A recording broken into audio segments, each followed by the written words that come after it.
ایک بندے نے اشفاق صاحب سے پوچھا کہ اشفاق صاحب یہ بزرگوں کے پاس بیٹھنے سے کیا فائدہ ہوتا ہے، کیا معلومات ملتی ہیں؟ تو انہوں نے بڑی زبردست اپنی سٹوری سنائی۔ انہوں نے کہا کہ بیٹا میں پڑھ رہا تھا تو 5ویں تک میں نے اسکول میں پڑھا، اور اس کے بعد میں شہر جانے لگا تو میری ماں نے میرے سے کہا کہ ان کا کوئی موچی تھا، تو کہتے کہ میری ماں نے کہا کہ وہ موچی جو عنایت، فرضی نام جو موتی عنایت ہے نا، اس کو تم نے چاچا جی کو سلام کرتے ہوئے جانا۔ تو اب مجھے بڑا عجیب سا لگا کہ اب وہ موچی ہے اور میں جو ہوں مطلب اس کو سلام کروں چھوٹے بندے کو، تو ایک ذہن میں جیسے وہ آتا ہوتا ہے نا کہ جی آج کل کی بھی جنریشن میں آتا ہے کہ ہم چھوٹے لوگوں سے تو رکھے ہی نہ۔ تو وہ کہتے جی میں چلا گیا اس چاچے کے پاس، چاچے تو اس کو کہا کہ چاچا جی میں جو ہوں میں شہر پڑھنے کے لیے جا رہا ہوں۔ تو وہ بیٹھے ایز یوزول وہی جوتوں کا کام کر رہے تھے یا جیسے بھی، تو میں نے ادھر بس پہ چڑھنا تھا اڈے کے اوپر۔ تو کہتے کہ انہوں نے پھر مجھے کہا کہ ٹھیک ہے پترا، تو کہتے کیا کرنے جا رہے ہو شہر؟ کہتا جی میں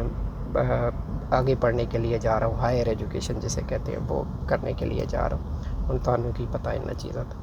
چلو کہنا ٹھیک ہے پتر جا تے تو اعلیٰ تعلیم حاصل کر،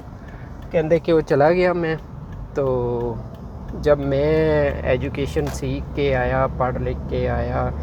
اور واپس آیا، تو پھر میری ماں نے کہا کہ جاؤ چاچے سے سلام دعا کرو اور ان کا حال چال بھی پوچھو۔ میں پھر ان کے پاس چلا گیا، ان کو کہا کہ ہاں جی چاچا جی میں آ گیا ہوں پڑھ کے۔ اب جیسے وہ ہوتے ہیں ہم پڑھے لکھے ایفیشنسیاں مارتے ہیں بیٹھ کے، جن کو نہیں پتہ ہوتا، یا باپوں کے پاس مکھی بیٹھی ہوئی تھی نا، کہتے کہ ان کے وہ جس کے اوپر بنا رہے تھے نا جوتے، تو اس کے اوپر ایک مکھی بیٹھی ہوئی تھی۔ تو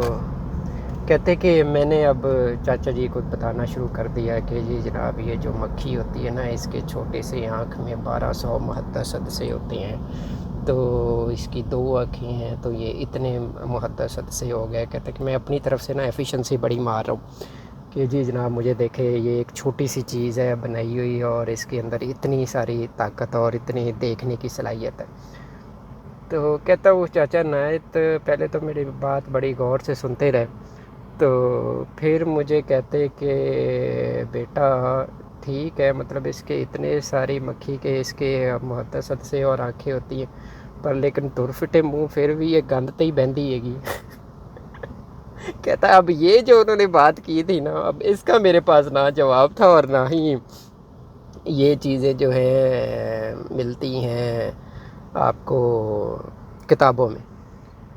تو کہنے کا مقصد یہ ہے کہ کچھ چیزیں ایسی ہوتی ہیں جو ہمیں بابوں کے پاس، بڑوں کے پاس بیٹھنے سے ہی ملتی ہوتی ہیں، تو ہمیں بڑوں کے پاس بیٹھنا چاہیے۔ کچھ نہیں تو انہوں نے کچھ تجربات جو ان کے زندگی کے ہوتے ہیں وہی ہمارے ساتھ شیئر کرتے ہیں، تو پھر چلو ان سے ہی ہمیں کوئی فائدہ ہو جائے، تو کوئی نہ کوئی ایسی چیز، کوئی نہ کوئی ایسی بات لازمی نکل آتی ہے جو آپ کو فائدہ دیتی ہے بعد میں۔ تو آج کل میں نے دیکھا ہے کہ بچے جو ہیں وہ، اور وہ جو نوجوان ہے، وہ بابوں کے پاس بجائے بیٹھنے کے، ان سے کوئی اچھی باتیں سیکھنے کے، ان کا مذاق اڑا رہے ہوتے ہیں، آ بابا تینوں وہیں تے تینوں وہیں۔ تو میں کیونکہ خود بھی گاؤں کا ہوں تو مجھے پتہ ہے گاؤں میں کیسے حالات ہوتے ہیں، تو میری گزارش یہی ہے کہ جو بابے ہوتے ہیں ان کو بیٹھ کے پازیٹیو ٹائم دیں، تاکہ ان کے اندر سے بھی جو پازیٹیو چیزیں ہیں وہ نکلیں باہر، ان کی زندگی کے تجربات، ان کا کیسے وہ رہے، کیسے انہوں نے مشکل حالات کاٹے، پھر اس سے کیسے وہ نپٹے، تو اس سے کافی ہمیں سیکھنے کو ملے گا۔ تو آپ سب لوگ بھی بیٹھا کریں اپنے بزرگوں کے پاس، جو بھی گھر میں بڑا ہے یا باہر محلے میں بڑا ہے تو اس کے پاس بیٹھا کریں اور ان سے کچھ علم والی چیزیں سیکھا کریں اور ان کے تجربات سے سیکھا کریں۔ بہت بہت شکریہ جی ویڈیو دیکھنے کا۔ اوکے جی۔